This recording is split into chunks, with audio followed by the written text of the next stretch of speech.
भारत के civil aviation minister के राम मोहन नायडू जी, तेलंगाना के chief minister Revanth Reddy ji, Safran group से जुड़े सभी महानुभाव, देवी और सज्जनों, मुझे समय की सीमा है क्योंकि मुझे पार्लियामेंट पहुंचना है।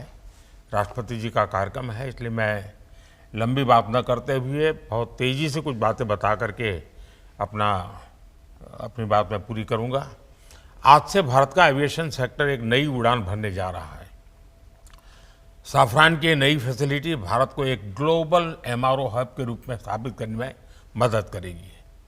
ये एमआरओ फैसिलिटी हाईटेक एरोस्पेस की दुनिया में युवाओं के लिए नए अवसर भी बनाएगी। मैं अभी 24 नवंबर को ही साफरान बोर्ड और मैनेजमेंट के लोगों से मिला हूँ। पहले भी मेरी उनसे मुलाकातें हुई हैं। हर चर्चा में मुझे उनमें भारत को लेकर विश्वास और उम्मीद दिखाई दी है। मुझे उम्मीद है कि साफरान का भारत में इन्वेस्टमेंट आगे भी इसी गति से जारी रहेगा। आज इस फैसिलिटी के लिए मैं टीम साफरान को बहुत बहुत शुभकामनाएं देता हूं। साथियों, आप भी जानते हैं पिछले कुछ वर्षों में भारत का एविएशन सेक्टर भूतपूर्व गति से आगे बढ़ा है। आज भारत दुनिया के सबसे तेजी से बढ़े डोमेस्टिक एविएशन मार्केट में शामिल है। हमारा डोमेस्टिक मार्केट अब दुनिया में तीसरा सबसे बड़ा मार्केट है। आज भारत के लोगों का एस्पिरेशंस एक नए आसमान पर है। ऐसे में भारत में एयर ट्रैवल की डिमांड लगातार बढ़ रही है और इसलिए हमारे एयरलाइंस लगातार अपने एक्टिवेट फ्लीट को बढ़ा रही है। भारत की एयरलाइन कंपनियों ने 1500 से ज़्यादा नए एयरक्राफ्ट का ऑर्डर दिया है। साथियों, भारत के एविएशन सेक्टर में तेज एक्सपेंशन के चलते maintenance, repair and overhaul MRO की सुविधाओं की जरूरतें भी बढ़ रही है। हमारा 85% एमआरओ का काम देश के बाहर होता रहा है। इससे खर्च बढ़ता था, समय ज़्यादा लगता था और एयरक्राफ्ट लंबे समय तक ग्राउंडेड रहते थे।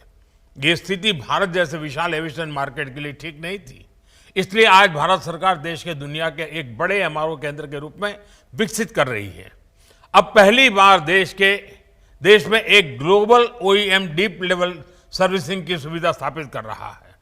साथियों, साफरान की ग्लोबल ट्रेनिंग, नॉलेज ट्रांसफर और भारत के इंस्टीट्यूशंस के साथ साझेदारी, इससे देश में एक ऐसी वर्कफोर्स तैयार होगी जो आने वाले वर्षों में पूरे एमआरओ इकोसिस्टम को नई गति, नई दिशा देगी।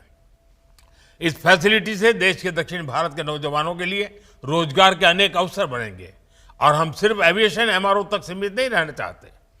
हम शिपिंग से जुड़े एमआरओ इकोसिस्टम पर भी बहुत बड़े स्केल पर काम कर रहे हैं।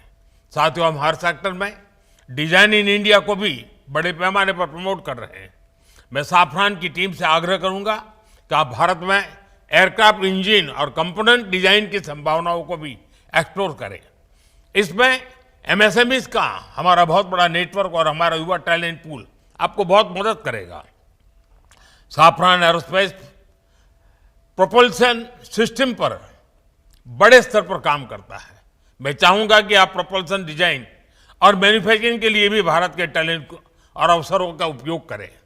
फ्रेंड्स, आज का भारत सिर्फ बड़े सपने नहीं देख रहा, भारत बड़े फैसले ले रहा है और उनसे भी बड़ी उपलब्धियां हासिल कर रहा है।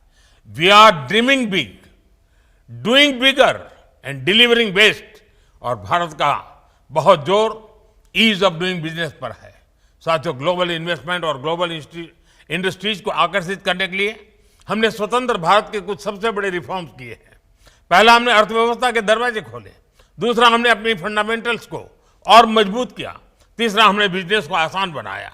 साथियों, आज अधिकांश सेक्टर्स में 100% एफडीआई ऑटोमेटिक रूट से संभव है।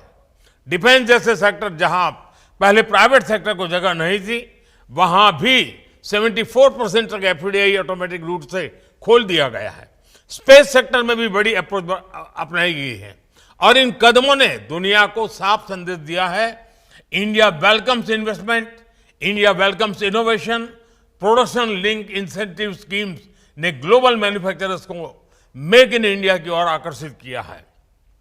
बीते 11 साल में 40,000 से अधिक कंप्लायंसेस हमने कम किए हैं। भारत ने बिजनेस से जुड़े सैकड़ों प्रावधानों को डिक्रिमिनलाइज किया है। नेशनल सिंगल विंडो सिस्टम ने अनेक अप्रूवल्स को एक ही प्लेटफॉर्म पर ला दिया है। GST reforms, faceless tax assessments, नए लेबर कोड्स और आईबीसी, इन सब ने गवर्नेंस को पहले से कहीं अधिक सरल और पारदर्शी बनाया। इन्हीं प्रयासों की वजह से आज भारत को एक ट्रस्टेड पार्टनर, एक मेजर मार्केट और एक राइजिंग मैन्युफैक्चरिंग हब के रूप में देखा जा सकता है।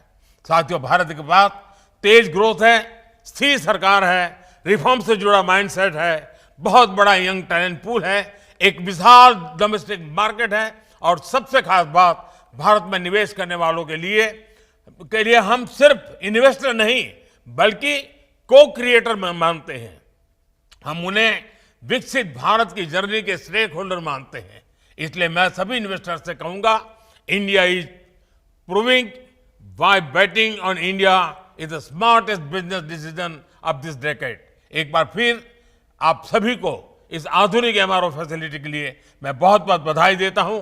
बहुत बहुत धन्यवाद। मेरी समय की सीमा है, मैं आपकी इजाजत लेता हूं। बहुत बहुत धन्यवाद।